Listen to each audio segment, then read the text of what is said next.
এই 12 মাসের গণনা। আর সেখানে বলা হচ্ছে যে যেদিন আমি আসমান এবং জমিন সৃষ্টি করেছি সেদিনই আমি 12 মাসে বছর হবে এটা আমি নির্ধারণ করে দিয়েছি। সুবহানাল্লাহ বলেন।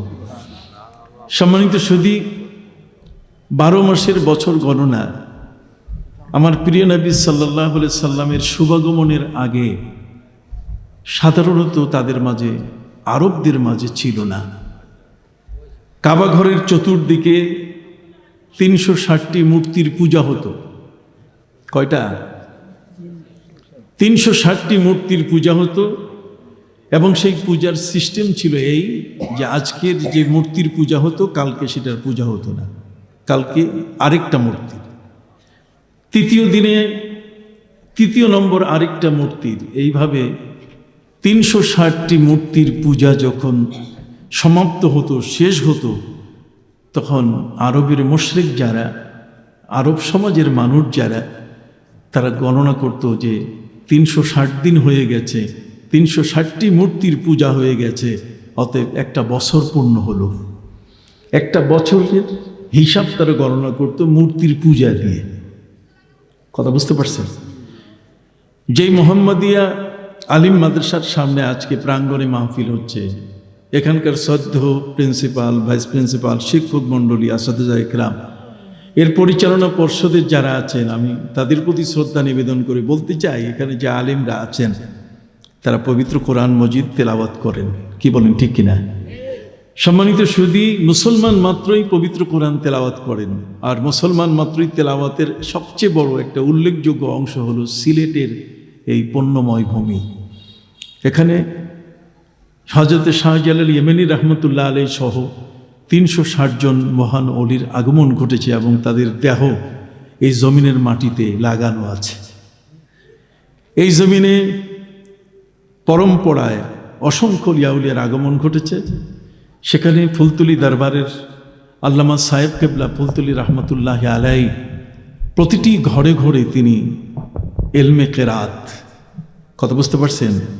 এই যে এলমে কেরাতের একটি চর্চা এই সিলেটবাসীদের জন্য নয়, সারা পৃথিবীর জন্য তিনি উপহার দিয়ে গেছেন। অতএব মুসলমান মাত্রই আমরা কোরআন তেলাওয়াত করি এবং পবিত্র কোরআন সম্পর্কে আমাদের কম বেশি তেলাওয়াতের ধারণা আছে। আপনারা সকলেই জানেন যে আরবের মক্কা নগরীতে কাবা ঘরের চতুর্দিকে 360টি মূর্তি। কেন 360টি মূর্তির পূজা তারা কেন করত? তারা 361টিরও করতো না, 359টি মূর্তিরও পূজা করতো না। এরা 360টি মূর্তির পূজা করে বছর গণনা করত। তার মানে প্রতিদিন একটা একটা করে মূর্তির পূজা হতো। 360 দিন যখন পূর্ণ হতো তখন তারা মনে করত যে একটা বছর তারা পূর্ণ করেছে। এটা জাহেলি যুগের, মূর্খতার যুগের বছর গণনার একটা রীতি এবং নীতি চলে আসছিল। আমাদের প্রিয় নবী সাল্লাল্লাহু আলাইহি ওয়াসাল্লাম তিনি এসে দেখলেন যে আরব সমাজের মানুষ বছর গণনা করছে মূর্তির পূজা দিয়ে শুরু করে এবং পূজা দিয়ে কি করে শেষ করে। যেমন আমাদের দেশে 31st নাইট, ইংরেজি বর্ষ, আমরা বেলেল্লাপনা, বেহায়াপনা দিয়ে আমরা শেষ করি, কথা কন না, আবার সেটাকে বরণ করি। আবার বাংলা বছর গত বছরের পচা পান্থা ভাত, ইলিশ মাছ দিয়ে আমরা পরবর্তী বছর আমরা উদ্বোধন করি। কথা কি বুঝতে পারছেন? আমাদের সমাজের ভিতরে এই চর্চাটা এখন বিদ্যমান আছে। সম্মানিত শুধু আমাদের প্রিয় নবী সাল্লাল্লাহু আলাইহি ওয়াসাল্লাম তিনি এসেছিলেন জাতি গড়ার জন্য। পৃথিবী 600 বছরে ধ্বংসের পথে চলে গেছিল। 600 বছরের জাহেলিয়াতের মূর্খতার এত বেশি পরিমাণে আচার আচরণ, কথাবার্তা, চালচলন, বেশভূষা এমন ছিল যেদেরকে মানুষ হিসাবে কেউ কোনোদিন মানুষের কাতারে হিসাব করত না। কোরআন বলছে ও কুনতুম আলা শাফা হুফরাতিম মিনান নার, তোমরা ছিলে জাহান্নামের দ্বার প্রান্তে। তার মানে পৃথিবী আইসিইউতে ঢুকে পড়েছিল। এত পাপের বোঝা পৃথিবীতে বহন করা বড় কঠিন ছিল, যেহেতু বাবা তার নিজের হাতে তার নিজের অরজ্জাত জীবন্ত কন্যাকে মাটিতে পুঁতে ফেলত। অতএব যেখানে বাবা নিজের হাতে আপন কন্যাকে জীবিত অবস্থায় মাটিতে পুঁতে ফেলে, সেখানে কোনো সভ্যতা আছে? সবাই বলেন না, সেখানে কোনো সভ্যতা আছে? কোনো সভ্যতা বলতে গেলে ছিল না। সম্মানিত সুধী, কোনো স্ত্রী স্বামীর সংসার করলে কোনোদিন স্বামীর থেকে যদি সে ছুটতে চায়, তার থেকে যদি সে মুক্তি পেতে চায়, কোনো বিধান ছিল না। ওরা কোনো ব্যক্তি তার স্ত্রীকে 1000 পর্যন্ত তালাক দিত। অহম ইয়াদাউনা ফি আফওয়াহিহিন্না, এরা প্রত্যেকেই যখন কোনো মেয়েকে বিয়ে করে আনতো, তখন তার মুখের মধ্যে ঘোড়ার যেমন লাগাম আছে, মুখের মধ্যে এরকম কষ্টে মেরে দিত, যে ঘরের বউ যেন কথা বলতে না পারে। নারীদের কথা বলা বন্ধ ছিল। সম্মানিত সুধী, কোনো নারী যদি একত্রে পরপর যদি কন্যা সন্তান জন্ম দিত, তাহলে তাকে অটো তালাক দেওয়া হতো, যে সে ওই সংসারের যোগ্য নয়। নারীকে দোষারোপ করা হতো। কথা কি বুঝতে পারছেন? সম্মানিত সুধী, অবস্থা ছিল এমনই যে মক্কার জমিনে আমার নবী সাল্লাল্লাহু আলাইহি ওয়াসাল্লাম যখন দেখলেন এক বড় অসভ্যতা, আল্লাহকে বাদ দিয়ে মানুষ শিরক করছে, কাবা ঘরের চতুর্দিকে 360টি মূর্তি দিয়ে তারা বছর গণনা করতেছে, তখন তিনি আল্লাহর কাছে আবেদন করলেন যে আল্লাহ, আমার উম্মত পূজা দিয়ে বছর শুরু করবে এবং শেষ করবে, সেটা কখনো হতে পারে না। আপনি আমার উম্মতের জন্য একটা ব্যবস্থা দেন। তখনই আল্লাহ পাক রব্বুল আলামিন তিনি আমার প্রিয় নবী সাল্লাল্লাহু আলাইহি ওয়াসাল্লামকে বলে দিলেন, ইন্না ইদ্দাতাশ শুহুরি ইনদাল্লাহি 12 শাহরান ফি কিতাবিল্লাহ। আল্লাহর রেজিস্টারে, আল্লাহর কিতাবে, আল্লাহর বিধানে বলা আছে বছর হবে 12 মাসে। কত মাসে? সবাই বলেন কত মাসে? পৃথিবীর এত বড় বিজ্ঞান, মহাগ্রন্থ আল কোরআন এত বড় বিজ্ঞানের কথা বলে দিল, 12 মাসে বছর। পৃথিবীর মধ্যে যে কোনো দেশে আপনি যান, আপনি আমেরিকা যান, ইউরোপ যান, সবখানে 12 মাসে বছর। আপনি অস্ট্রেলিয়া যান, সেখানেও 12 মাসে কি বছর। আপনি পার্শ্ববর্তী দেশে যান, মায়ানমারে যান, আপনি সৌদি আরবে যান, সারা পৃথিবীর যেখানেই আপনি যাবেন, বছর হয় কয় মাসে? তাহলে 12 মাসের বছর, 12 মাসে যে বছর হয়, সেই ঘোষণা আসছে কোথায়? কোরআনে। যদি বলেন সুবহানাল্লাহ। শ্রী ভগবত গীতার মধ্যে 12 মাসে বছর হবে। মানুষের গণনার পদ্ধতি কি হবে, এই বিষয়টির উপরে কোনো আলোকপাত নাই। নিউ টেস্টামেন্ট, ওল্ড টেস্টামেন্ট, কথা বুঝতে পারছেন? কোনোটাতেই নাই, কোনো ধর্মগ্রন্থে নাই। কিন্তু আমাদের কাছে আল্লাহ তাআলা এমন একখানা কোরআন নাজিল করেছেন, যে মহাগ্রন্থ আল কোরআন শুধু বিজ্ঞান আর বিজ্ঞান। সুবহানাল্লাহ বলেন। সম্মানিত সুধী, 12 মাসে বছর, শুধু 12 মাসে বছর নয়, বরং পবিত্র কোরআন মজিদে আল্লাহ পাক রব্বুল আলামিন বলেন, মিনহা আরবাআতুন হুরুম। এই 12 মাসের মধ্যে 4টা মাস হলো সম্মানীয় মাস। এই 4টি মাসে আরবরা মারামারি, কাটাকাটি, ঝগড়াঝাটি করতো না, শান্ত থাকতো। আরব ভূখণ্ড শান্ত থাকতো। কয়টা মাস? একটু সবাই কথা না বললে হবে না। কয় মাস? 4 মাস। 4 মাস আরবের মানুষরা শান্ত থাকতো। এই 4 মাসের মধ্যে এটা সম্মানীয় মাস। যেমন আমাদের সামনে একটি সম্মানের মাস আসতেছে, সেই সম্মানের মাসটা হলো রমজান। কথা বলিন। রমজানুল মোবারক আমাদের সামনে আসতেছে। রমজানুল মোবারক অনেকগুলো মেহমান সাথে নিয়ে আসবে। কথা বলিন। রোজা একা আমাদের কাছে আসবে না। রমজানুল মোবারক একলা একলা আমাদের মাঝে হাজির হবে না। রমজানুল মোবারক অনেকগুলো মেহমান নিয়ে আসবে, যেই মেহমানের সবাইকে আদর করতে হবে, ভালোবাসতে হবে, সকল মেহমানের প্রতি শ্রদ্ধা দেখাতে হবে। রমজানুল মোবারক নিয়ে আসবে সাথে তারাবির নামাজ। সুবহানাল্লাহ বলেন। তারাবির নামাজ। রমজানুল মোবারক ইফতার নিয়ে আসবে আমাদের মাঝে, সাহারি নিয়ে আসবে আমাদের মাঝে। রমজানুল মোবারক শুধু ইফতার সাহারি নিয়ে আসবে তা নয়, বরং রমজানুল মোবারক লাইলাতুল কদরের মতো একটি রাত পর্যন্ত নিয়ে আসবে। বন্ধুরা আমার, রমজানুল মোবারক তার প্রথম 10 দিন, ওয়াহুয়া শাহরুন আউয়ালুহু রাহমা। এটা এমন একটা মাস, যাই মাসের প্রথম 10 দিন হবে রহমতের, মাঝখানের হবে 10 দিন মাগফিরাতের, আর শেষের 10 দিন হবে জাহান্নাম থেকে মুক্তি লাভের। সুবহানাল্লাহ বলেন। এই জন্য প্রিয় নবী সাল্লাল্লাহু আলাইহি ওয়াসাল্লাম সজাগ করে দিয়েছেন সবাইকে। যখন রমজান আসতো, লাইলাতুল কদর যখন আসতো, সাদ্দা মেজারাহু, নবীজি কমর শক্ত করে ফেলতেন। তিনি তার পরিবারের সবাইকে বলতেন যে প্রস্তুতি নাও, কদরের রাত ধরতে হবে। সুবহানাল্লাহ। সম্মানিত শুধু সেই কদরের রাত যেন আমরা পেয়ে যাই, এ কারণে আমার প্রিয় নবী সাল্লাল্লাহু আলাইহি ওয়াসাল্লাম রমজানুল মুবারকের শেষের দশকে তিনি ইতিকাফ করেছিলেন। সুবহানাল্লাহ বলেন। নবীজি বলেন, আমি তোমাদের কাছে নিয়ে এসেছিলাম কদরের রাতের খবর, কিন্তু ফাতালাহানে দুইজন মুসলমান ব্যক্তি নিজেরা ঝগড়া করছিল। ফারুফিয়াত, ঝগড়ার কারণে আমার থেকে সেটা আল্লাহ তুলে নিয়েছেন। কাজেই তোমরা ফালতামিসুহা ফিল আশরিল আওয়াখির, রমজানের শেষ দশকে তোমরা সেটাকে তালাশ করো। মিন 21 তারিখে, আও 23 23 তারিখে, 25 তারিখে, 27 তারিখে, সুবহানাল্লাহ বলেন, 29 তারিখে বেজোর রাতগুলোতে তোমরা কদরের রাত তালাশ করো। তাহলে আমরা রমজান মাসের জন্য প্রস্তুত আছি কিনা? হাত উঠান, হাত উঠায় বলেন প্রস্তুত আছে কিনা। সম্মানিত শুধু সেই রমজানুল মুবারক যেমন আমাদের কাছে সম্মানীয় মাস, ঠিক এমনি করে আমাদের দেশে প্রস্তুতি শেষ হয়ে গেছে প্রায়। আমাদের যারা দেশ থেকে পবিত্র হজের জন্য যাবেন, তাদের জন্য সরকারিভাবে টাকা পয়সা জমা হয়ে গেছে।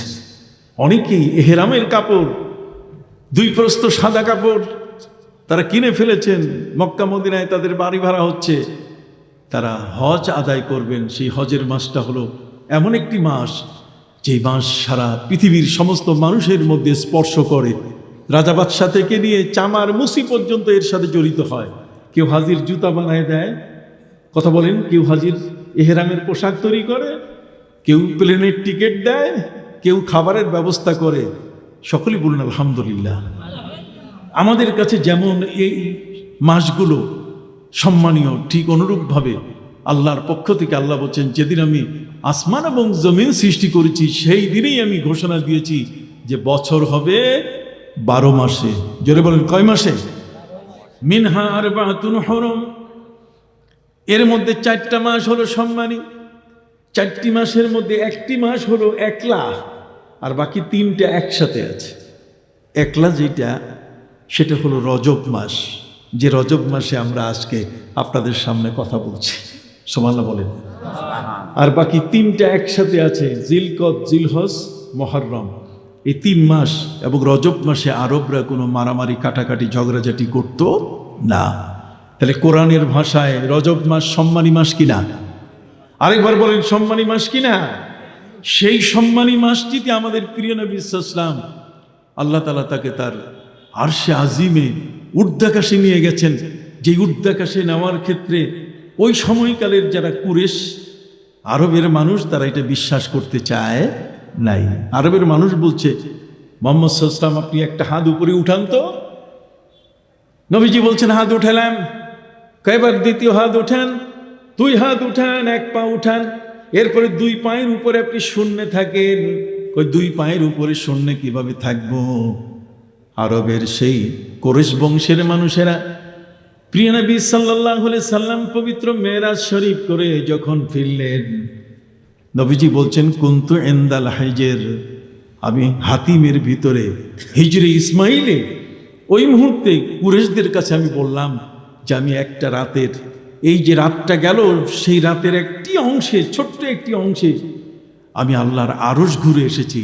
আমি বাইতুল মুকাদ্দাস হয়ে নবীদের ইমামতি করে, আমি হাজার হাজার কোটি কোটি মাইল অতিক্রম করে আমি আরশে আজিমের মেহমান হয়েছি। সেখান থেকে আল্লাহ পাক রব্বুল আলামিন আমাকে পৃথিবীতে তিনি ফিরিয়ে দিলেন। নবীজি ফেরার পরে দেখলেন উজুর পানি এখনো করাচ্ছে। ফেরার পরে নবী করিম সাল্লাল্লাহু আলাইহি ওয়াসাল্লাম তিনি দেখলেন শুধু উজুর পানি করাচ্ছে তা নয়, বরং যেই বিছানা থেকে উঠে জিবরিল আমিনের সঙ্গী হয়ে তিনি আরশে আজিমে রওনা হয়েছিলেন, সেই বিছানাটা এখনো গরম আছে। সুবহানাল্লাহ বলেন। প্রিয় নবী সাল্লাল্লাহু আলাইহি ওয়াসাল্লাম তার পবিত্র মেরাজের যে সময়টুকু লেগেছে, আল্লাহ পাক রব্বুল আলামিন আমার নবীকে আরশে আজিমে ডেকে নিলেন। ডাকার পরে সাথে সাথে এই গোয়া পান খাওয়াইয়া, কতক্ষণ না একটু চা খাওয়াইয়া নবীকে বিদায় দিবেন, তাই নাকি? না, বরং হাবিব এবং মাহবুব তাদের মিলন মেলা, এই জন্য আরশে আজিমে আমার নবীকে নিয়ে আল্লাহ পাক রব্বুল আলামিন সেখানে যে সময়টুকু কেটে গেছে প্রায় 27 বছর। কত বছর? 27 বছরের দীর্ঘ সময়, যা পৃথিবীর হিসাবে 17 মিনিট। পৃথিবীর হিসাবে কয় মিনিট? 17 মিনিটের একটা ছোট্ট সময়ে আমার নবী সাল্লাল্লাহু আলাইহি সাল্লাম পবিত্র মেরাজ করে ফেললেন। তিনি বললেন, আমি মক্কা মসজিদে হারাম থেকে মসজিদে আকসা, ফিলিস্তিনের বাইতুল মুকাদ্দাস পর্যন্ত আমি সেখানে গেছি। ওরা বলছে এটা অবাক কাণ্ড, যেখানে যেতে 1 মাস সময় লাগে, আর সেখানে আপনি 1 রাতের অল্প সময় আপনি গেলেন, কি করে হতে পারে? আচ্ছা, আপনি বাইতুল মুকাদ্দাস গেছেন এই নতুন করে, না এর আগে আরো গেছেন আপনি? কয় না না, এর আগে আমি কখনো যাইনি, এই প্রথম আমার সফর। আছে না অনেক মানুষ ঢাকা দেখে নেই, কতক্ষণ না? কিছু মানুষ এমন আছে যে ঢাকা এখনো দেখে নাই। আপনি অবাক হয়ে যাবেন, পবিত্র মক্কা নগরীতে কাবা ঘরে হজের জন্য প্রায় আমি 37 বছর ধরে যাচ্ছি। আলহামদুলিল্লাহ। কত বছর? 37 বছর ধরে যাচ্ছি। এই বছর 38 বছর হবে যদি আল্লাহ আমাকে যেতে দেন। কথা বুঝতে পারছেন? 37 বছর ধরে আমি যাই মক্কায়। আমি এমনও মানুষ পেয়েছি যে আমার নবীর রওজা তার বুড়ো হয়ে গেছে, কিন্তু সে যাওয়ার সময় খুঁজে পায় নাই মক্কায়। মক্কার জমিনের মধ্যে আমার প্রিয় নবী সাল্লাল্লাহু আলাইহি ওয়াসাল্লাম যেই কাবা ঘরে তিনি তওয়াফ করেছেন, এমনও মানুষ আছে যারা মক্কায় থাকার পরও কাবা ঘরের কাছে এখনো আসে নাই। আছে কি নাই? ধরেন কপাল পরা কিছু মানুষ আছে না? আমাদের দেশেও কিছু কপাল পরা মানুষ আছে, কোটি কোটি টাকা আমেরিকা, ইউরোপ, লন্ডন সব দুনিয়া ঘুরে, কিন্তু কাবা ঘরে যাওয়ার তার সুযোগ হয় নাই। কথা কি বুঝতে পারছেন বাবা? অতএব আমাদের প্রিয় নবী সাল্লাল্লাহু আলাইহি ওয়াসাল্লাম তিনি এর আগে কখনো ফিলিস্তিন বাইতুল মুকাদ্দাস তিনি যান নাই। কুরাইশরা, আরবের মানুষরা আমার নবীকে প্রশ্ন করলো, হে নবী, হে মুহাম্মদ সাল্লাল্লাহু আলাইহি ওয়াসাল্লাম, আপনি বলেন যদি আপনার এই ঘটনা সত্য হয় তাহলে বাইতুল মুকাদ্দাসের খুঁটি কয়টা? বাইতুল মুকাদ্দাসের দরজা কয়টা? জানালা কয়টা? জানালার মধ্যে গ্রিল লাগানো আছে, এটা কয়টা আপনি বলেন। নবী করিম সাল্লাল্লাহু আলাইহি ওয়াসাল্লাম বলছেন, ওয়া কুরাইশুন তাসআলুনি আম মাসরায়া, কুরাইশ আমাকে জিজ্ঞেস করতেছে আমার সফর সম্পর্কে। ফাকুরিবতু কারবান মা কুরিবতু মিসলাহু কাত্তু, আমি এত পেরেশানি হই নাই। আমি আপনাদের এখানে এখনো ওয়াজ করতেছি, নসিহত করতেছি, বয়ান দিচ্ছি, আমি কি মাহফিলের খুঁটি গোনার জন্য আসছি নাকি? ভাই আমার কথা বোঝেন না? আমি সিলেটে আজকে প্রায় 30 বছর ধরে আসি, সিলেটি মাত এখনো পারি না, এটা আমার অযোগ্যতা। তবে কিছু কিছু মানুষ আমার শিখাই দিয়েছে যে যখন মাহফিল শেষ হবে তখন আপনি বলবেন যে সাবগল বক্কা বক্কা সিন্নি উন্নি খাইয়া যাবেন। কথা বুঝেন না? এটা মুখস্থ করে খেলছি। কথা কি বুঝতে পারছেন? সিলেটের মানুষকে নিতান্তই ভালোবাসি আমি। কথা বুঝতে পারছেন? সিলেটের কোনো মানুষকে আমি কখনো কটাক্ষ করেছি, সিলেটি সিলেটি বলে তাদেরকে ধাক্কা দিয়েছি? কথা বুঝতে পারছেন? কোনোদিন বলতে পারবে না। অথচ সিলেটে সবচেয়ে বেশি আলেমদের মধ্যে আমি আসি। কথা কি বুঝতে পারছেন?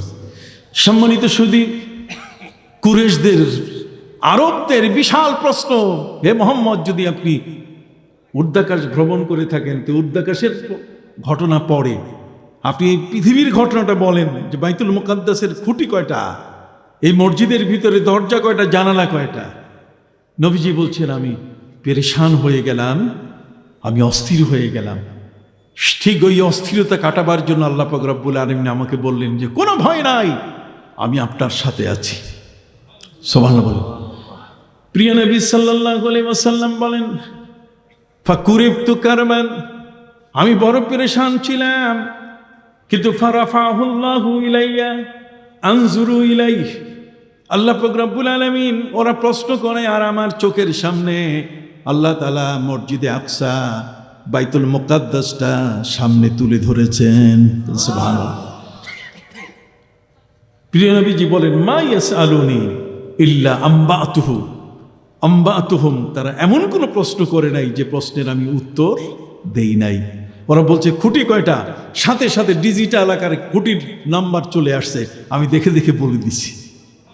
সুবহানাল্লাহ। পৃথিবীর মধ্যে আজকের আমরা এখান থেকে আমেরিকা, আমাদের আপনজন যে আছে, আমরা 3G 4G মোবাইলে দেখতে পাই না? কথা বলেন না ভাই? পৃথিবীর যে প্রান্তেই যাই না কেন, সেখান থেকে ছবি আমার মোবাইলে আমি স্পষ্ট করে দেখতে পাই। প্রিয় নবী সাল্লাল্লাহু আলাইহি ওয়াসাল্লাম বলছেন, শোনো, আমার বিজ্ঞান যে মহান আল্লাহ আমাকে দিয়েছেন সেটা আরো অনেক বড়। পৃথিবীর এই জগতের কোনো মানুষ তা কখনো ভাবে নাই যে আল কোরআনের মধ্যে আল্লাহ তাআলা কত বড় বিজ্ঞান দিয়েছেন। সুবহানাল্লাহ। সম্মানিত সুধী বন্ধুরা আমার, প্রিয় নবীজির মেরাজের ঘটনা এখানে রেখে আপনাদের কাছে বলতে চাই, মক্কার মানুষদের যখন অত্যাচার শুরু হলো, প্রিয় নবী সাল্লাল্লাহু আলাইহি সাল্লামের সাহাবীরা আমার নবীর কাছে এসে বলেন, হুজুর, এত বড় অত্যাচার, এত বড় মারধর, হে নবী আপনি পর্যন্ত বাদ যান নাই, আপনার আপন চাচা আবুল আহাব আপনার গায়ে ঢিল মেরেছে। কতক্ষণ? হে নবী, এমন একটি অবস্থা, আপনার চাচি আম্মা উম্মে জামিল, বিশ্ব সুন্দরী যে, সেই চাচি আম্মা আপনার পথে কাটা দিত। কথা বলেন না? এক কঠিন অবস্থায় আপনি পড়ে আছেন, আমাদেরও মারধর করছে তারা। আপনি কাবা ঘরের সামনে সেজদায় পড়ে গেছেন, ওরা আপনাকে মেরে ফেলার জন্য উটের পচা ভরি আপনার মাথার উপরে চাপিয়ে দিয়েছে, যাতে আপনি তাড়াতাড়ি শ্বাসকষ্ট হয়ে মৃত্যুবরণ করেন। প্রিয় নবী সাল্লাল্লাহু আলাইহি সাল্লামের কাছে সাহাবীরা বলেন, হুজুর এখন কি করতে পারি? নবী করিম সাল্লাল্লাহু আলাইহি সাল্লাম তিনি বললেন, তাহলে একটা কাজ করো, তোমরা সংখ্যায় তো 80 জন। কত? আমি সবার কাছে রিপ্লাই, সবার কাছে জবাব শুনতে চাই। কত? তোমরা 80 জন, তোমরা মক্কার মাটি থেকে 2500 কিলোমিটার দূরে, সেখানে বাদশা নাজ্জাশী, ইথিওপিয়া, হাবশা, তোমরা সেখানে চলে যাও, তোমরা হিজরত করো। প্রিয় নবী সাল্লাল্লাহু আলাইহি ওয়াসাল্লাম সাহাবা ইকরামকে বললেন, তোমরা হিজরত করো। সেই হিজরতের মধ্যে 80 জন সাহাবী তারা রওনা হয়ে গেলেন। সুবহানাল্লাহ বলেন। হযরতে জাফর তাইয়ার রাদিয়াল্লাহু তাআলা নবীজির চাচাতো ভাই, তাকে দায়িত্ব দিলেন যে তুমি তাদের সঙ্গী হয়ে লিড দিয়ে তাদেরকে নিয়ে যাও। হযরতে জাফর ইবনে আবি তালেব, জাফর তাইয়ার রাদিয়াল্লাহু তাআলা আনহু, তিনি এই 80 জনকে নিয়ে ইথিওপিয়ায় গেলেন। কোথায়? জোরে বলেন কোথায়? ইথিওপিয়া, হাবাসা, 2500 কিলোমিটার দূর। 2500 কিলোমিটার দূরে সেখানে আমার প্রিয় নবী সাল্লাল্লাহু আলাইহি ওয়াসাল্লামের সাহাবীরা গেলেন। সাহাবা ইকরাম সেখানে যাওয়ার পরে তারা সেখানে রাষ্ট্রীয়ভাবে আশ্রয় প্রার্থনা করলেন। এই রাষ্ট্রীয়ভাবে যাদের কাছে আশ্রয় প্রার্থনা করলেন, তখন তাদের পার্লামেন্ট চলছে, সংসদ চলছে। এই সংসদের স্পিকার যিনি ছিলেন তিনি হলেন নাজ্জাশী। তিনি কি? নাজ্জাশী। সবাই একটু বলেন কি? নাজ্জাশীর কাছে এই 80 জন ব্যক্তি তারা তাদের পার্লামেন্টে গিয়ে বললেন যে আমাদের উপরে, মুসলমানদের উপরে কঠিন নির্যাতন হচ্ছে, অতএব আমরা আপনাদের কাছে কিছু জায়গা রাজনৈতিক আশ্রয় নেবার জন্য আসছি। সম্মানিত সুধী, রাজনৈতিক আশ্রয়ের জন্য মুসলমানরা খ্রিস্টান একজন শাসক, খ্রিস্টান স্পিকার তাদের সংসদে সেখানে তারা আশ্রয় প্রার্থনা করলেন। তখন সাথে সাথে পার্লামেন্টারিয়ান যারা সংসদ সদস্য ছিলেন সবাই মিলে তারা বলা শুরু করলেন, এরা কারা? সবাই উত্তর দিলেন, আমরা মুসলমান। জোরে বলেন, আমাদের পরিচয় কি? মুসলমান। আমাদের পরিচয় চীন জাপান নয়, আমাদের পরিচয় অন্য কোনো নয়। আমাদের প্রথম পরিচয় হলো কি? আমরা হলাম মুসলমান। ওয়াকালা ইন্নানি মিনাল মুসলিমিন। আমরা প্রথম পরিচয় দেব আমি মুসলমান, তারপর আমার নাম কি আছে এটা আমি বলবো। কথা বুঝতে পারছেন? সম্মানিত সুধী, ইথিওপিয়ার পার্লামেন্টে 80 জন মুসলমান দাঁড়ানো, সংসদের সব মানুষগুলো জিজ্ঞাসা করছে যে এরা কারা? সবাই মিলে বলছে আমরা কি? মুসলমান। তোমরা কোত্থেকে এসছো? আমরা আরব থেকে এসছি, মক্কা থেকে। তো মক্কা থেকে এসছো, তোমাদের নবীকে মুহাম্মদ সাল্লাল্লাহু আলাইহি ওয়াসাল্লাম কয় তোমাদের উপরে কি আসমানি কিতাব নাজিল হয়? হ্যাঁ, আসমানি কিতাব নাজিল হয়। যদি আসমানি কিতাব নাজিল হয়ে থাকে, আমরাও তো আহলি কিতাব, খ্রিস্টানরাও কি আহলি কিতাব, ইনজিল তাদের উপরে নাজিল হয়েছে, অতএব আমরাও আহলি কিতাব। আর তোমাদের উপরে কোরআন নাজিল হচ্ছে, আমরা তোমাদেরকে রাজনৈতিক আশ্রয় দেব, শর্ত হলো তোমাদের কোরআনে যদি মেরির নাম থাকে, খ্রিস্টানদের সবচেয়ে বড় যে নামটি পছন্দের, যে নামটিকে নিয়ে তারা তাদের জীবন উৎসর্গ করে, তিনি হলেন মরিয়ম। নাম কি? মরিয়ম। যিশু খ্রিস্টের, হযরত ঈসা নবীর মা মরিয়ম। অতএব তোমাদের কোরআনে কি আমাদের মরিয়ম সম্পর্কে, মেরি সম্পর্কে কোনো আলোচনা আছে? তখন মুসলমানরা বললেন যে আলোচনা শুধু নয়, বরং পবিত্র কোরআনে একটি সূরাই নাজিল করা হয়েছে, সূরা মারিয়াম। শুধু তাই নয়, বরং পবিত্র কোরআন মজিদে আল্লাহ পাক রব্বুল আলামিন 34 বার মরিয়মের নাম তিনি উল্লেখ করেছেন। এটা শোনার পরে তারা হতবাক হয়ে গেল যে তোমাদের আল কোরআনে আমাদের মরিয়মের নাম আছে। তখন ওরা চোখের পানি ছেড়ে দিয়ে কাঁদা শুরু করলো। সুবহানাল্লাহ বলো। পুরা পার্লামেন্টের মধ্যে কান্নার রোল বয়ে গেল, চোখের পানি নির্ঝরণীর মতো, ঝর্ণার মতো পড়া শুরু করলো। এরা কাঁদতেছে, সব পার্লামেন্টারিয়ান, সংসদ সদস্যরা কাঁদতেছে যে মুসলমানের কোরআনের মধ্যে কি আছে? মরিয়মের নাম আছে। সম্মানিত, শুধু চোখের পানি ঝরে পড়ছে। আমার নবী মক্কা আল মুকাররমায় তিনি চিন্তিত যে আমি 80 জনকে পাঠাই দিলাম, তারা কেমন অবস্থায় আছেন। সম্মানিত সুধী, ঠিক ওই মুহূর্তে আল্লাহ পাক রব্বুল আলামিন আমার নবীকে বলেন, হে নবী, আপনি মক্কার জমিন থেকে তাকান, ইথিওপিয়ার পার্লামেন্ট আপনার চোখের সামনে উপস্থিত করে দিলাম। সুবহানাল্লাহ বলেন। সম্মানিত সুধী, পবিত্র কোরআন মজিদে আল্লাহ পাক রব্বুল আলামিন বলেন, ওয়াইদা সামিউ মা উনজিলা ইলার রাসূলি তারা আয়ুনাহুম তাফিদু মিনাদ দাম'i। হে নবী, আপনি দেখেন মক্কার জমিন থেকে 2500 কিলোমিটার দূরে, সেখানে পার্লামেন্টের মধ্যে সূরা মরিয়মের তেলাওয়াত শুনে, সূরা মরিয়মের তেলাওয়াত শুনে জাফর ইবনে আবি তালেব তিনি ছিলেন কোরআনে হাফেজ। সূরা মরিয়মের তেলাওয়াত হচ্ছে খ্রিস্টান পার্লামেন্টে। সুবহানাল্লাহ বলেন। এই কোরআনের তেলাওয়াত এবং মরিয়মের নাম ওয়াসকুর ফিল কিতাবে মারিয়াম, এটা শুনে তারা কাঁদতেছে, পার্লামেন্টারিয়ান, সংসদ সদস্য। আর নবী দেখতেছেন কোত্থেকে? মক্কা থেকে। বলেন না, নবী দেখতেছেন কোত্থেকে? এর থেকে আবিষ্কৃত হলো দূরদর্শন, টেলিভিশন।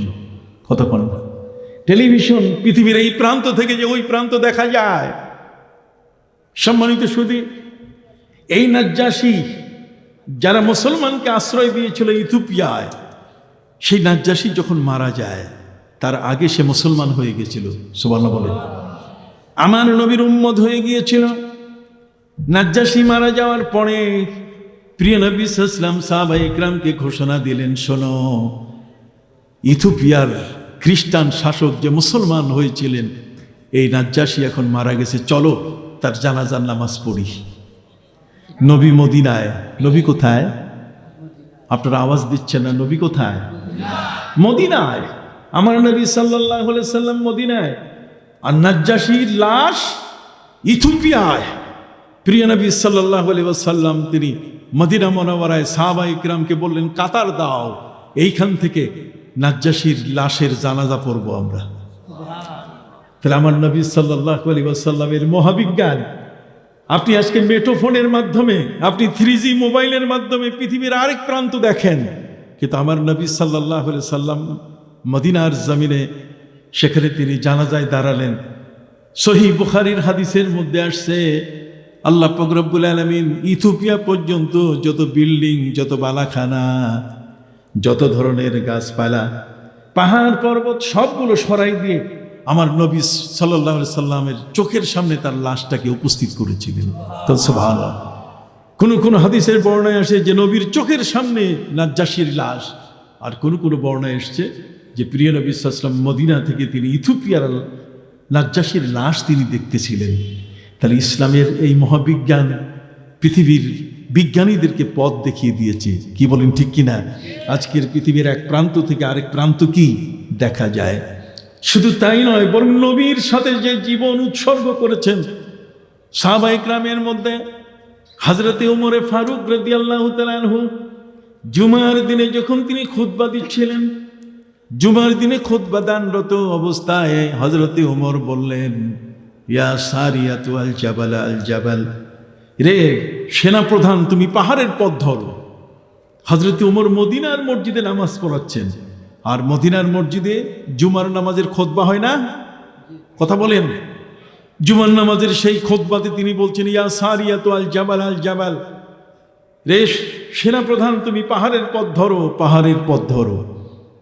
নামাজ শেষ হওয়ার পরে মুসল্লিরা হযরতে উমর রাদিয়াল্লাহু তাআলা জিজ্ঞাসা করলেন, ওমর, এই মসজিদের মধ্যে তো কোনো সেনাপ্রধান নাই, কাকে আপনি পাহাড়ের পথ ধরতে বললেন?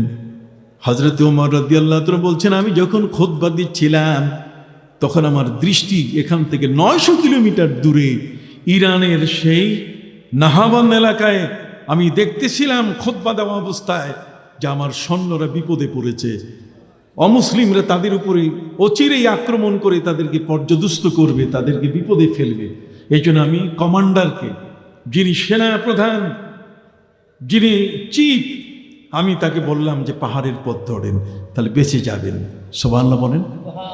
তাহলে মুসলমানের চোখের দৃষ্টির মধ্যেও বিজ্ঞান আছে কিনা? হাত উঁচু করে বলেন, আছে কিনা? সম্মানিত সুধী, প্রিয় নবী সাল্লাল্লাহু আলাইহি ওয়াসাল্লাম তিনি আরশে আজিমে আল্লাহর দরবারে মেরাজে গেছেন। আরবের কুরেশ বংশের মানুষরা মানতে চায় নাই। নবীজি যখন একের পর এক বলা শুরু করলো, তখন তারা বলছে যে মোহাম্মদ জাদুকর, এই জাদুর মাধ্যমে সব বলতেছে। নাউজুবিল্লাহি মিন যালিক। চলো আবু বকর সিদ্দিককে জিজ্ঞেস করে, আবু বকর সিদ্দিককে তারা জিজ্ঞেস করে, আবু বকর তোমার নবী কি বলতেছে?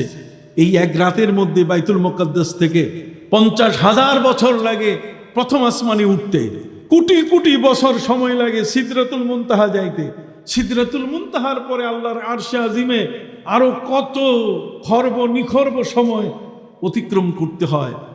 উনি এই সময়ের মধ্যে মাত্র 17 মিনিটে ফিরে আসছেন। এটা কি করে হতে পারে? এটা কি সত্য? আবু বকর সিদ্দিক রাদিয়াল্লাহু তাআলা বলেন যে হ্যাঁ, উনি যা বলছেন সত্য। সুবহানাল্লাহ। ইসলাম হচ্ছে এই ধরনের তাসদীক, এই ধরনের সমর্থনের নাম।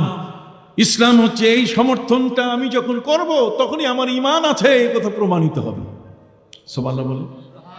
এই জন্য আমি আমার ভাইদের খেদমতে আরজ করতে চাই, পৃথিবীর বিজ্ঞানীরা এই 19 শতক পর্যন্ত পৃথিবীর বিজ্ঞানীরা অসংখ্য তথ্যকে অস্বীকার করেছে।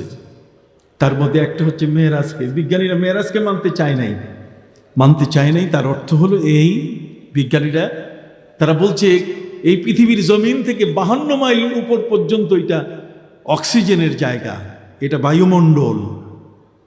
আপনি কি বুঝতেছেন? মাটি থেকে কত? 52 মাইল। মাটি থেকে 52 মাইল উপর এটা হচ্ছে বায়ুমণ্ডল। এখানে অক্সিজেন পাওয়া যায়, আমাদের প্লেনগুলো আকাশে উড়ে এর ভিতরে। এর উপরে হিলিনিয়াম আছে, গ্যাস পিণ্ড। এর উপরে আছে প্রিয় নবী সাল্লাল্লাহু আলাইহি ওয়াসাল্লামের ঊর্ধ্বাকাশ ভ্রমণের কথাটা তারা অস্বীকার করে বলছে যে উপরে ক্রিপশন আছে, জিওন আছে, আগুনের স্তর আছে, সেখানে পানির স্তর আছে, বরফের স্তর আছে। এগুলো ভেদ করে কোনো মানুষের সপ্তাকাশে উঠার কোনো সুযোগ নাই। আমি আপনাদেরকে একটা প্রশ্ন করব, আপনারা সবাই উত্তর দেবেন। প্রশ্নটা হলো, পৃথিবী থেকে চাঁদের দূরত্ব কত? 2,40,000 মাইল। সুবহানাল্লাহ বলেন। কত? 2,40,000 মাইল দূরে চাঁদের দেশ। চাঁদের দেশে গ্যাগরিন গেলেন, নীল আর্মস্ট্রং গেলেন, কতক্ষণ এডউইন গেলেন। তাহলে এই সমস্ত ব্যক্তি চাঁদের দেশে অ্যাপোলো 16 এটা যানবাহনে তারা সেখানে গেলেন। আমি নিজে আমেরিকায় গিয়েছি, নাসার যে মিউজিয়াম সেখানে চাঁদের দেশের মাটি রাখা আছে, সেই মাটিতে আমি হাতও দিয়েছি। কথা বলেন। সম্মানিত শুধু চাঁদের দেশে মানুষ গেছে এটা বিশ্বাস হয় কিনা? কথা বলেন। চাঁদের দেশে মানুষ গেছে এটা বিশ্বাস হয় কিনা? তাহলে চাঁদের দেশে মানুষ যাও যদি বিশ্বাস হয়, এই 2,40,000 মাইল দূরে আমাদের নভোচারীরা তারা রকেটে তারা অ্যাপোলো 16-এ গেলেন। এটা ভেদ করে যদি যেতে পারে, তাদের যদি দেহের কিছু ক্ষতি না হয়, তাহলে আমার নবী আল্লাহর আরশে যাওয়াটা কি কোনো অসম্ভব ব্যাপার? কেউ কেউ বলে নবী স্বপ্নে গেছেন তিনি মেরাজে, এটা মিথ্যা কথা। নবী স্বপ্নে যান নাই।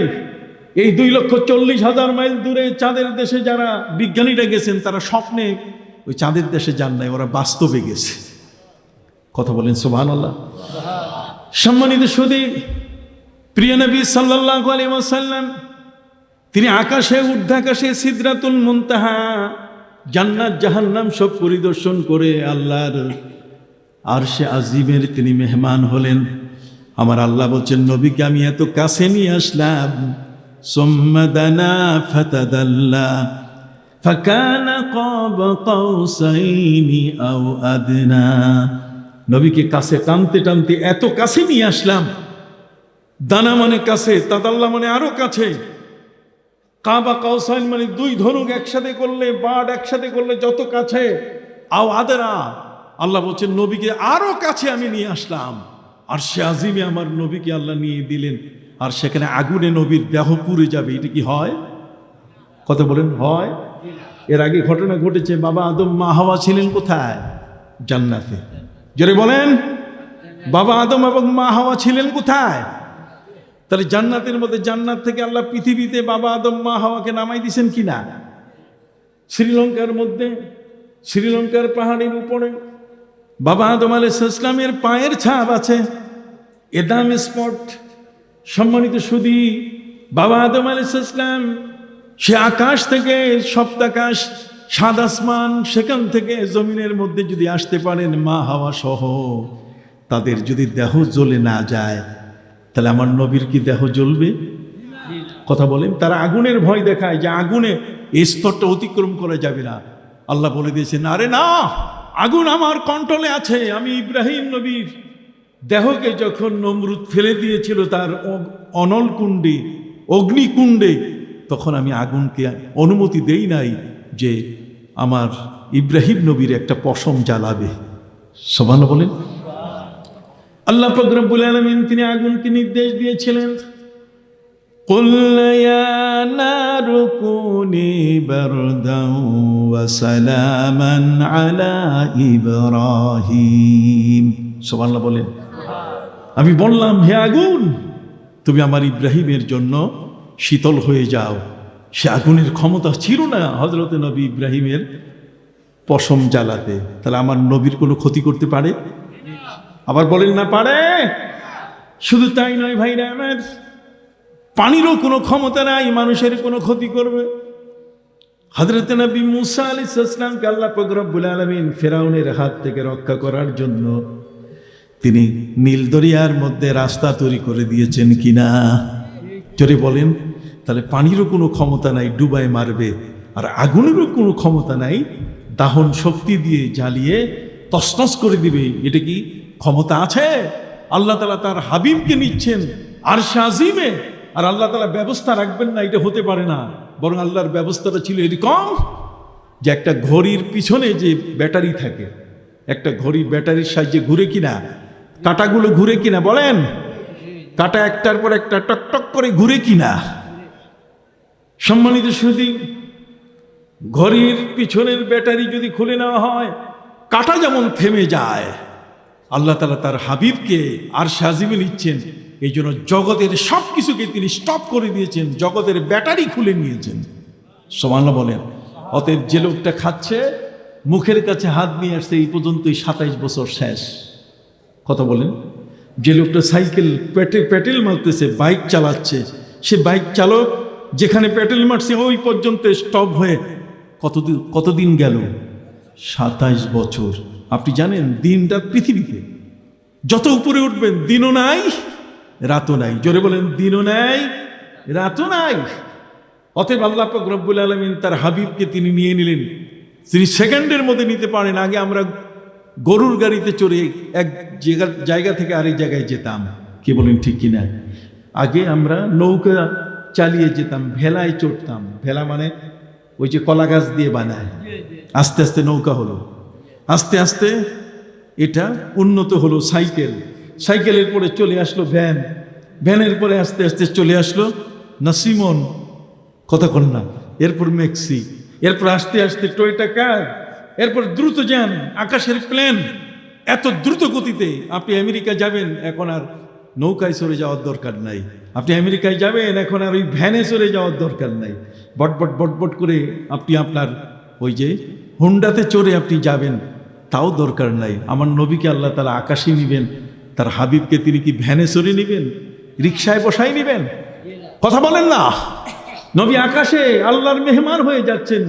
নবী যেমন, তার মান যেমন, তার যানবাহনটাও কি তেমন। নবী হলেন নূরের নবী, সুবহানাল্লাহ বলেন। অতএব আল্লাহ তাআলা নূরের যানবাহন পাঠিয়ে দিলেন, যে যানবাহনটার নাম হলো বোরাক। এটা সুপারলেটিভ ডিগ্রি, এটা নূরের তৈরি। নূরের দেহের মধ্যে, নূরের বোরাকের মধ্যে বসতে গেলে নূরের দেহ ছাড়া বসা সম্ভব না। প্রিয় নবী সাল্লাল্লাহু আলাইহি ওয়াসাল্লাম তিনি নূরের দেশে গিয়েছিলেন। আল্লাহ নূর, আল্লাহু নূরুস সামাওয়াতি ওয়াল আরদ। সম্মানিত সুধী, সেই মহাকাশ ভ্রমণ করে প্রিয় নবী সাল্লাল্লাহু আলাইহি ওয়াসাল্লাম জগতের মধ্যে ফিরলেন। আজ পর্যন্ত পৃথিবীর বিজ্ঞানীরা এই বিষয়টিকে কেন্দ্র করে শেষ পর্যন্ত তারা মুখ থুবড়ে পড়েছে, তারা মেনে নিতে এখন বাধ্য হচ্ছে যে মেরাজ একটি সত্য ঘটনা। সুবহানাল্লাহ বলেন।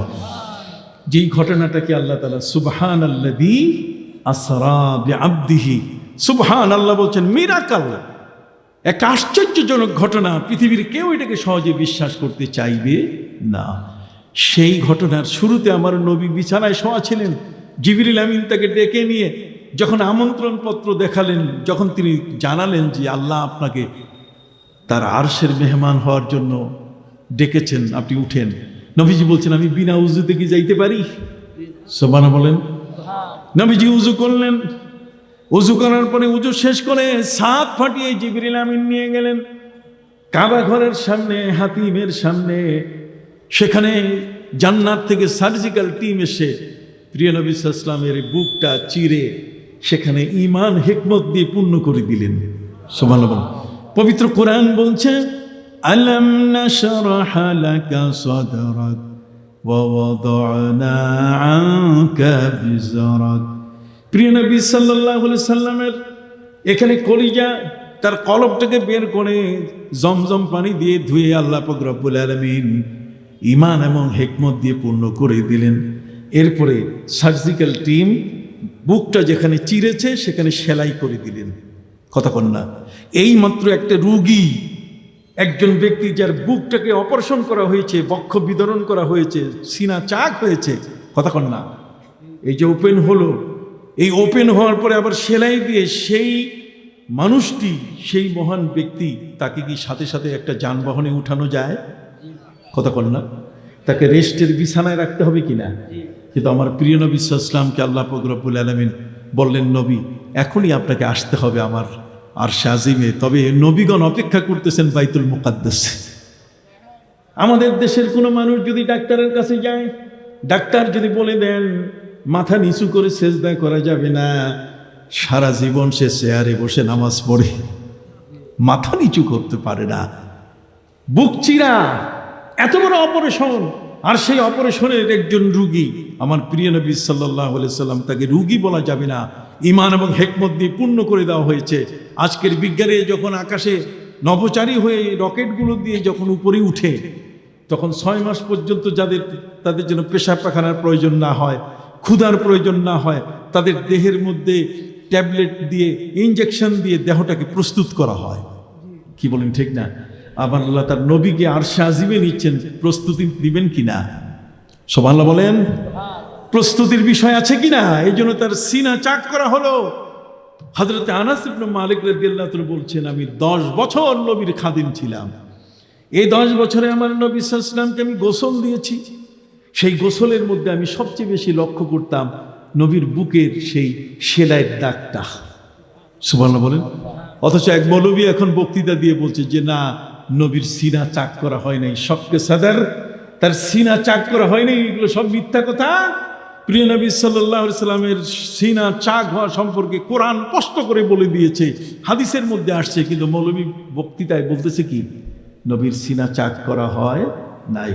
এই জন্য সকলেই আমরা বলি আলহামদুলিল্লাহ, এমন একজন মহান ওলি আল্লাহ আমাদেরকে দিয়েছেন, আল্লামা সাহেব কেবলা ফুলতুলি রহমতুল্লাহ আলাই, এবং তার সুযোগ্য শাহজাদা যারা, তারা এমন যে এই সত্যগুলোর উপরে আমাদেরকে প্রতিষ্ঠিত করে গেছেন। নবীর সিনা চাক হয়েছে কিনা, জোরে বলেন, হয়েছে কিনা? 4 বার হয়েছে। কয়বার?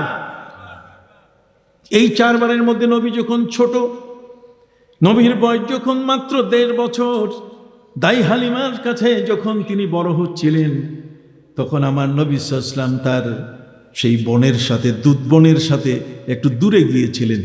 নবীজির গায়ে ছায়া পড়তো না। সুবহানাল্লাহ বলেন।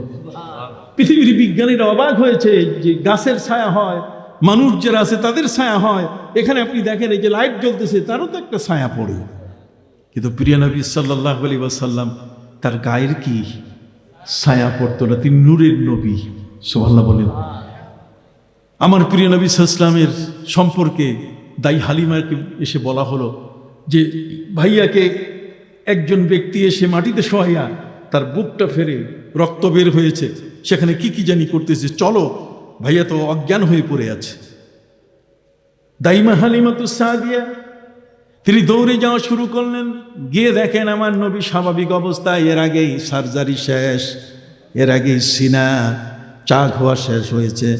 সম্মানিত সুধী, হযরতে হালিমাতুস সাদিয়া বলেন, পৃথিবীর কোনো শিশু এমন পাওয়া যাবে না যেই শিশু মায়ের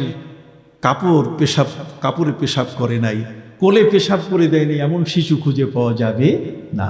কিন্তু তাই হালিমা বলছেন যে নবী মুহাম্মদ সাল্লাল্লাহু আলাইহি ওয়াসাল্লামকে তার মায়ের কাছ থেকে যখন আমি নিয়ে এসেছি, 4 বছর আমার কাছে ছিল, প্রথম 2 বছর, তারপর 2 বছর, এই 4 বছর আমার কাছে ছিল। একদিন উনি আমার গায়ের কাপড়ও তো পেশাব করে নাই, আর তিনি বিছানায়ও পেশাব পাখানা করেন নাই। কন্যা সুবহানাল্লাহ। সেই নবী সম্পর্কে আপনি আজে বাজে কথা বলবেন, এটা কি হয়? এটা কি মানা যায়? এটা কখনো মানা যায় না। এই জন্য মহাগ্রন্থ আল কোরআনের মধ্যে আল্লাহ পাক রব্বুল আলামিন তার নবীর মর্যাদাটাকে আমরা যেন বুঝতে পারি। নবী কেমন? নবী ফুটপাতের ব্যক্তি নয়, বস্তির ব্যক্তি নন, নবী সাধারণ রাস্তার লেবার নন, নবী সাধারণ রাস্তার সেই যে ভ্যান চালায় তেমন ব্যক্তি নন। নবীর মর্যাদা কত বড়! আল্লাহ তাআলা যাকে আরশে আজিমে নিলেন, যেটা কত বড় উঁচা, এটা কারো স্কেল দিয়ে, ফিতা দিয়ে মাপার ক্ষমতা আছে কি? সম্মানিত শুধু আপনি মর্যাদা মাপবেন কিভাবে? আপনার চেয়ে আপনার বাবার মর্যাদা, আপনার মায়ের মর্যাদা কত বড়, আপনার শ্বশুর এবং আপনার শাশুড়ির মর্যাদা কত বড়, আপনার উস্তাদ তার মর্যাদা কত বড়, আপনার গ্রামের চেয়ারম্যান সাহেব, এমপি সাহেবের মর্যাদা কত বড়। আপনি যেমন একটার পরে একটা হিসাব নিকাশ করেন, ঠিক এমনি করে আল্লাহ তাআলা তার নবীর সম্মান যেন কেউ বুঝতে ভুল না করে, এই জন্য তিনি তাকে আরশের মেহমান বানালেন। সুবহানাল্লাহ বলেন। যাতে করে বুঝতে পারে যে আল্লাহ যাকে ইনভাইট করেছেন, আল্লাহ যাকে নিজের কাছে নিয়ে গেছেন, আল্লাহ নিজেই যাকে নেওয়ার জন্য 27 বছর পর্যন্ত জগৎকে স্টপ করে দিয়েছেন, সেই নবী সাধারণ নবী না। বাবা কথা কি বুঝতে পারছেন? অতএব সেই নবীকে নিয়ে আল্লাহ পাক রব্বুল আলামিন কি করলেন? আরশে আজিমের মেহমান বানাইয়া ফাওহা ইলা আবদিহি মা আওহা। মুসা নবী আল্লাহর সাথে যখন কথা বলছিলেন, মুসা নবীকে আল্লাহ জিজ্ঞেস করছেন, মুসা তোমার হাতে কি? মুসা নবী দেখলেন যে বড় সুন্দর চান্স, কথা কন না, আল্লাহ আমার সাথে কথা বলতেছে, তাহলে কথা আমি বলতেই থাকি। মুসা নবী উত্তর দিচ্ছেন, আতাওয়াক্কাউ আলাইহা, আমি এর উপরে ভর করে চলি, ওয়াহুশু বিহা আলা গানামি, আমি এটা দিয়ে বকরি চড়াই, আমি এটা দিয়ে গাছ বানাই, আবার এটা বালতি বানাইয়া আমি কূপের পানি সংগ্রহ করি। মুসা শুধু কথা বলতেছেন আর আল্লাহ শুনতেছেন। আর আমার নবীকে আল্লাহ পাক রব্বুল আলামিন তিনি আরশে আজিমে নিয়ে আগামী ভবিষ্যৎ সারা পৃথিবী কিভাবে চলবে, সারা জগৎ চলবে কিভাবে, এই পুরা ম্যানিফেস্টো, পুরা ইশতেহার আল্লাহ পাক রব্বুল আলামিন তাকে দিয়ে দিলেন, যাতে পৃথিবীর মানুষ কখনো মনে না করে যে তারপরে আরেকজন নবী দরকার। সুবহানাল্লাহ বলেন। এমন এক মহাগ্রন্থ আল কোরআন তাকে দিয়ে দিলেন, যে মহাগ্রন্থ আল কোরআনের পরে আর আসমানি কোনো কেতাবের প্রয়োজন নাই, আর কোনো ধর্মীয় গ্রন্থের প্রয়োজন নাই। সেই ধর্মীয় গ্রন্থটি এমন একটি গ্রন্থ, যেই গ্রন্থটি মুসলমানের জন্য এত বড় একটি উপহার। নবী যেমন উপহার, আল কোরআনও ঠিক এমনি করে আমাদের জন্য কি উপহার। আপনি কি জানেন যে মহাগ্রন্থ আল কোরআন এই পৃথিবীকে বদলিয়ে দিচ্ছে? এই পৃথিবীকে বদলাই দিচ্ছে। ক্যালিফোর্নিয়া, আমেরিকা, যেটা দাবানলে আগুন ধরে জ্বলে গেল কতক্ষণ, সেখানে একটা মা হাসপাতাল ছিল। মা হাসপাতালে প্রতিদিন আমাদের দেশে নিয়ম, দাইমা যারা আছে তারা আমাদের মা, আমাদের বাবার ঘরে এসে আমাদেরকে তারা পৃথিবীতে আসার জন্য, আমরা পৃথিবীতে যাতে জন্ম নিতে পারি সেই সাহায্য করেছেন দাইমারা, কথা বলেন, ধাত্রী যারা। কিন্তু আমেরিকার মধ্যে এই সুযোগ নাই। আমেরিকাতে জন্ম নিতে হবে, হাসপাতালে মরতেও হবে কি হাসপাতাল। কথা বুঝতে পারছেন? মরার জায়গাটাও হাসপাতাল হইতে হবে। যদি হাসপাতাল না হয় তাহলে আপনার খবর আছে, সেই লাশ সহজে দাফন হবে না। ইনভেস্টিগেশন করবে ওরা, তদন্ত করতে করতে 6 মাসও চলে যেতে পারে। কথা বুঝতে পারছেন? সম্মানিত সুধী, মা হাসপাতাল যেখানে সন্তান প্রসব করেন মায়েরা, সন্তান জন্মদান করেন, এমন একটা মা হাসপাতালে প্রতিদিন 100-150 করে সন্তান জন্ম নিচ্ছে। কথা বুঝতে পারছেন? এই সন্তানের মাকে এটা চিনবে কেমনে? এটা চেনার নিয়ম হচ্ছে যে মা যেই নামে ভর্তি হয়েছে ওই মায়ের নামটা স্টিকারে করে বাচ্চার পায়ের মধ্যে লাগাই দেওয়া হয়। বাচ্চার পায়ে লাগাই দিলে এই বাচ্চাটা যখন দুধ খাওয়ার জন্য কান্দে, তখন ওই সময় মায়ের কোলের মধ্যে নার্সরা সেই শিশুটাকে দিয়ে দেয়। সুবহানাল্লাহ বলেন। সম্মানিত সুধী, একদিন হাসপাতালের মধ্যে 2 জন মা মাত্র সন্তান জন্ম দিল। একজন মা জন্ম দিয়েছেন ছেলে, আরেকজন জন্ম দিয়েছেন কি মেয়ে। কথা কন, হতেই পারে না। আল্লাহ কাউকে ছেলে দেন, কাউকে কি দেন? মেয়ে দেন। ইয়াহাবু লিমান ইয়াশাউ ইনাসা ওয়া ইয়াহাবু লিমান ইয়াশাউ যুকুর আও ইউযাব্বিজুহুম যুকরানা ওয়া ইনাসা। আল্লাহ বলেন, আমি কোনো পরিবারকে শুধু মেয়ে দেই, তাদেরকে ছেলে দেই না। কোনো পরিবারকে শুধু ছেলে দেই, তাদেরকে আমি মেয়ে দেই না। আবার কোনো পরিবারকে ছেলে মেয়ে মিক্স করে দেই। সুবহানাল্লাহ বলেন। তাহলে এর কুদরতি ক্ষমতা কার? আবার বলেন কার? আপনি কি জানেন যে এই 19 শতক পর্যন্ত বিজ্ঞানীরা জানতো না যে মায়ের পেটে যে সন্তান, আমি যখন জন্ম নিয়েছি তখন মা আর বাবার পক্ষ থেকে, 2 জনের পক্ষ থেকে আমার জন্ম যখন হচ্ছে, ইন্না খালাকনাল ইনসানা মিন নুতফাতিন আমসাজ, মা আর বাবার মাধ্যমে আমি যখন পৃথিবীতে জন্ম নিতে যাচ্ছি, তখন পর্যায়ক্রমে এই জন্মের যে অবস্থানটা, কোন সময় রক্তপিণ্ড হচ্ছে, কোন সময় রক্তের জমাট হচ্ছে, বিজ্ঞানীদের মধ্যে 19 শতকের একজন বিশাল বড় বিজ্ঞানী প্রফেসর মোরক্লিত, তিনি বলতেছেন যে কোরআন যে সিরিয়াল দিয়েছে যে কার পরে কি হচ্ছে, এটা আমরা কোনোভাবেই আগে জানার কোনো উপায় ছিল না। অথচ অ্যানাটমি বিজ্ঞানে তারা মহাপারদর্শী। কতক্ষণ সন্তান মায়ের পেটে কার পরে কি, আল্লাহ বলছেন সুম্মা খালাকনা নুতফাতা আলাকাতান, আমি সেই মা আর বাবার 2 জনের মধ্যে যে অনুকোষ, কথা বুঝতে পারছেন, সেটাকে আমি আলাকা, রক্তপিণ্ডে আপনি পরিণত করি। কথা বুঝতে পারছেন? এরপর গোশতের টুকরায় পরিণত করি, এরপর এতে আমি পিণ্ডি দেই, তারপরে অস্থি দেই, তার মানে হাড় দেই, এরপরে আস্তে আস্তে সুন্দর করে চামড়ার ছাউনি দিয়ে আমি একটা দিব্যি মানুষ তৈরি করি। এই যে পর্যায়ক্রমে 40 দিন পর পর যে পরিবর্তন, প্রফেসর মোরক্লিত উনি বলছেন যে 19 শতকে এসে পবিত্র কোরআনের এই আয়াত দেখে আমরা বুঝতে পারলাম যে সিরিয়ালটা এরকম, এর আগে আমরা সিরিয়াল কেউ দিতে পারি নাই। সুবহানাল্লাহ বলেন। এ সমস্ত ব্যক্তি কোরআনের কাছে হার মেনে তারা আত্মসমর্পণ করেছে। মনে আছে সেই ক্যালিফোর্নিয়ার সে মা হাসপাতালের কথা? কতক্ষণ না মনে আছে? 2 জন মা বাচ্চা জন্ম দিয়েছে, একজন দিয়েছে ছেলে, আরেকজন কি? আবার বলেন, একজন দিয়েছে, আরেকজন কি? মেয়ে। কিন্তু নার্স ভুল করে মায়ের নাম যে নামে রেজিস্ট্রেশন হয়েছে, ওই রেজিস্ট্রেশনের নামটা এটা স্টিকারে করে বাচ্চার পায়ে দিতে ভুলে গেছে। কথা বুঝতে পারছেন? বাচ্চা যখন খাঁচার মধ্যে, একদিন পর যখন বাচ্চা কেঁদে উঠলো, কোয়া কোয়া করে মায়ের বুকের দুধ পান করতে চায়, আল্লাহ পাক রব্বুল আলামিন মায়ের বুকের মধ্যে আমাদের তরল খাবার তিনি রেখেছেন কিনা? পবিত্র কোরআন মজিদে আল্লাহ পাক রব্বুল আলামিন বলেন, আলহামদুলিল্লাহি রাব্বিল আলামিন। যাবতীয় প্রশংসা সেই রবের জন্য, আল্লাহর জন্য, যিনি বহুমাত্রিক জগতের রব, জগতের সবগুলোকে যিনি লালন করছেন।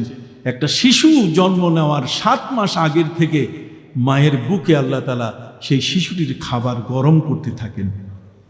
সুবহানাল্লাহ বলেন। অতএব সেই মায়ের সাথে বেয়াদবি করা যাবে? জোরে বলেন, যাবে? وَوَصَّيْنَا الْإِنسَانَ بِوَالِدَيْهِ حَمَلَتْهُ أُمُّهُ وَهَنًا عَلَى وَهْنٍ وَفِصَالُهُ فِي عَامَيْنِ। কথা বলেন, মায়ের পেটে শিশু যখন থাকে কত কষ্ট। মা সইতে পারেন না, মা ঠিক মতো বসতে পারেন না, ঠিক মতো খাবার খাইতে পারেন না। তার আগে কত লাথি মায়ের পেটের ভিতরে আমরা মেরেছি, ঠিক কিনা? অথচ বড় হওয়ার পরে সেই মা বাবার কদর আমাদের কাছে থাকে না। একজন বাবা বয়সে বৃদ্ধ, বলুন, একজন বাবা বয়সে কি বৃদ্ধ? বাবা 80 বছর বয়স, স্ত্রী মারা গেছে, শুধু বাবা বেঁচে আছেন। ছেলের মা নাই, ছেলে বিশাল বড় চাকরি করে। এই ছেলেটি তার বাবা যেন ভালো মতো থাকতে পারে এই জন্য সুন্দর ঘর করে দিয়েছে, টাইলস লাগাই দিয়েছে, অ্যাটাচ বাথরুম করে দিয়েছে, কাজের মহিলা তার জন্য নিয়োগ দিয়েছে, কাজের বুয়া, কাজের ছেলে এই বাবার পরিচর্যা করে। ছেলে থাকে শহরে আর বাবা থাকেন গ্রামে। জোরেন, বাবা থাকেন কি? গ্রামে। ছেলের পক্ষ থেকে বাপের যা প্রয়োজন তার সবগুলো ব্যবস্থা করে দিয়েছেন এই ছেলে। ছেলে বারবার বাবাকে দেখতে আসতো, বাবা তুমি কেমন আছো? এই বাবা বিশাল খুশি যে ছেলে আমার জন্য ঘর তৈরি করে দিয়েছে, আমার যাতে কষ্ট না হয় এই জন্য টাইলস করে দিয়েছে, একটা বাথরুম করে দিয়েছে, কাজের বুয়া, পাকের লোক, আমার কাপড় চোপড় ধোয়ার জন্য সবকিছু ব্যবস্থা করে দিয়েছে। সুবহানাল্লাহ বলেন। কত বড় খুশি বাবা। হ্যাঁ, এক পর্যায়ে এসে সেই বাবা তার কাছে ছেলে বলছে যে বাবা তোমার জন্য কি আরো কিছু আমার করণীয় আছে, আমি কি তোমার জন্য কিছু করব?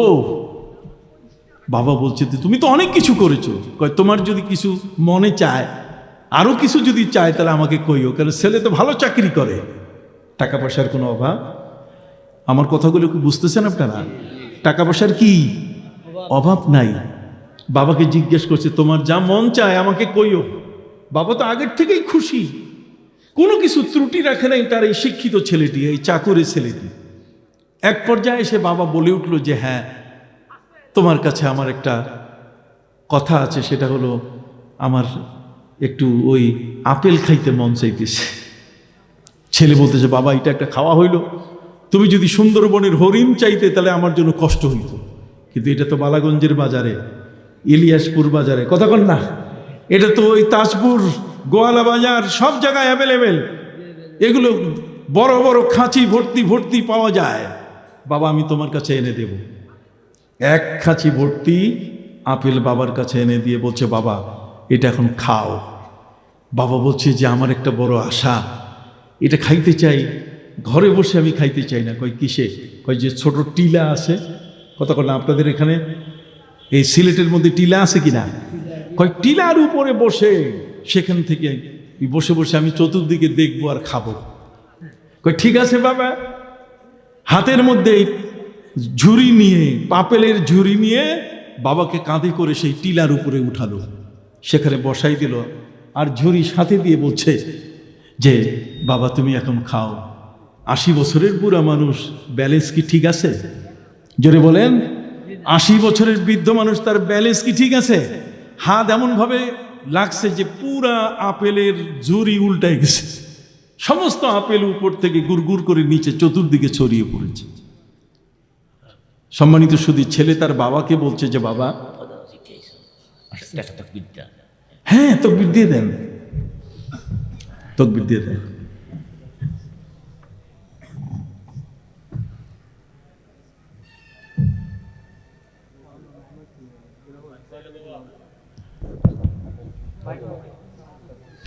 ওই মাইকটা ছেড়ে দেন।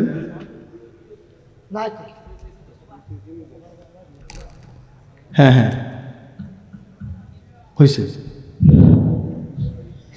নারে তাকবীর, আল্লাহু আকবার, নারে তাকবীর, আল্লাহু আকবার, নারে রিসালাত, ইয়া রাসূলুল্লাহ, আহলে সুন্নাত ওয়াল জামাত জিন্দাবাদ জিন্দাবাদ জিন্দাবাদ জিন্দাবাদ, আহলে সুন্নাত ওয়াল জামাত প্রধানমন্ত্রীর আগমন, শুভেচ্ছা স্বাগতম, প্রধানমন্ত্রীর আগমন, আহলান আহলান, অতিথি হে মহান, মাহফিল কমিটির পক্ষ থেকে এলাকাবাসীর পক্ষ থেকে সিলসিলায়ে ফুলতলি ফুলতলি জিন্দাবাদ জিন্দাবাদ জিন্দাবাদ জিন্দাবাদ, সিলসিলায়ে ফুলতলি শেষ পর্যন্ত জিন্দাবাদ জিন্দাবাদ জিন্দাবাদ জিন্দাবাদ, সিলসিলায়ে বদরপুরি বদরপুরি, সিলসিলায়ে জয়পুরি জয়পুরি জিন্দাবাদ জিন্দাবাদ জিন্দাবাদ, সিলসিলায়ে জয়পুরি জয়পুরি, বাঁচাও ঈমান বাঁচাও দেশ, সাহেব কিবলার নির্দেশ, সাহেব কিবলার নির্দেশ, বাঁচাও ঈমান বাঁচাও দেশ, এর জন্য আপনাকে দোয়া চাইছেন, দোয়া আমার বাবার লাগে। আচ্ছা, অনেকেই দোয়া চেয়েছেন। তো সম্মানিত সুধী, আপনি কি আমার আলোচনা শুনছেন? সব আপেলের ঝুরি উল্টায় পড়ছে। ছেলে বলছে, বাবা তুমি অস্থির হইও না, সবগুলো আবার কুড়ে এনে দিয়ে বলছে, বাবা খাও। খাইতে গিয়ে যখন এই ঝুরি ধরছে, পা দিয়ে এমনভাবে লাগছে, আবার উল্টায় পড়ে গেছে। ঝুরি উল্টায় পড়ে যাওয়ার পরে সমস্ত আপেল গুড় করে চতুর্দিকে পড়ে গেছে। এবার ছেলে গরম হয়ে গেছে, কি করছো তুমি, কি শুরু করেছো বাবা? ছেলে বলছে, বাবা কিছু শুরু করি নাই। কয় তাহলে? কয় একটা জিনিস শোনো, তুমি যখন ছোট ছিলে তখন এই টিলার উপরে তুমি আমাকে নিয়ে আসছিলা, একটা টেনিস বল ছিল, তুমি আমার হাতে দিয়েছিলে, তোমার হাতে এনে দিয়েছি, তুমি কতবার যে সেটা ফেলে দিছো, আমি আবার তোমার হাতে দিয়েছি, আমি কখনো বিরক্ত হই নাই।